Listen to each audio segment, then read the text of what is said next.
இந்திய கிரிக்கெட் அணி இங்கிலாந்து அணிக்கு எதிரான T20 மற்றும் ஒருநாள் தொடரை வெற்றிகரமாக விளையாடி முடித்த பிறகு அடுத்ததாக சாம்பியன்ஸ் டிராபி தொடரில் விளையாட உள்ளது.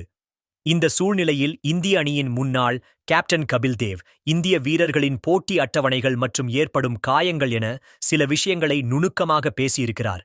இந்திய கிரிக்கெட் அணியில் விளையாடும் வீரர்கள் கடந்த வருடத்திற்கு 10 மாதங்கள் கிரிக்கெட் விளையாடியிருக்கிறார்கள் என்பது குறிப்பிடத்தக்கது. அதுவும் மார்ச் மாதம் தொடங்கும் IPL தொடரில் தொடர்ச்சியாக 14 போட்டிகளில் விளையாட வேண்டிய சூழ்நிலை அவர்களுக்கு உருவாகிறது. மேலும் உள்நாடு வெளிநாடு என அனைத்து இடங்களிலும் இந்திய அணி விளையாடுவதற்கான அட்டவணைகள் ஒரு வருடத்திற்கு முழுமையாக இருக்கின்றன. போதிய ஓய்வில்லாமல் தொடர்ச்சியான போட்டிகள் விளையாடி வருவதால் வீரர்களுக்கு காயங்கள் ஏற்படும் சூழ்நிலைகளும் உருவாகிறது.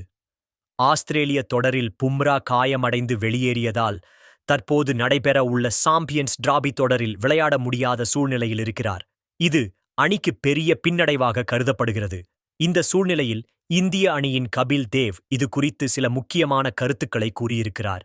இது குறித்து அவர் விரிவாக கூறும்போது, எனக்கு கவலை அளிக்கக்கூடிய விஷயம் என்னவென்றால், இந்திய வீரர்கள் வருடத்திற்கு 10 மாதங்கள் விளையாடுகிறார்கள்.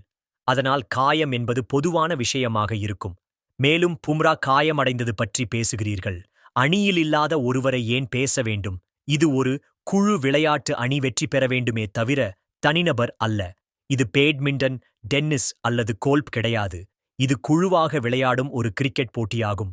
உங்கள் அணியில் முக்கிய வீரர் காயமடையும் போது எதுவும் செய்ய முடியாது.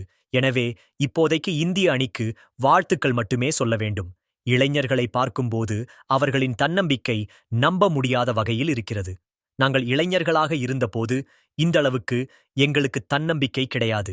எனவே அவர்களுக்கு வாழ்த்துக்கள் என்று கூறியிருக்கிறார். இது போன்ற கிரிக்கெட் செய்திகளை உடனுக்குடன் அறிந்து கொள்ள நம்ம சேனலை ஒரு சப்ஸ்கிரைப் பண்ணுங்களேன். நன்றி, வணக்கம்.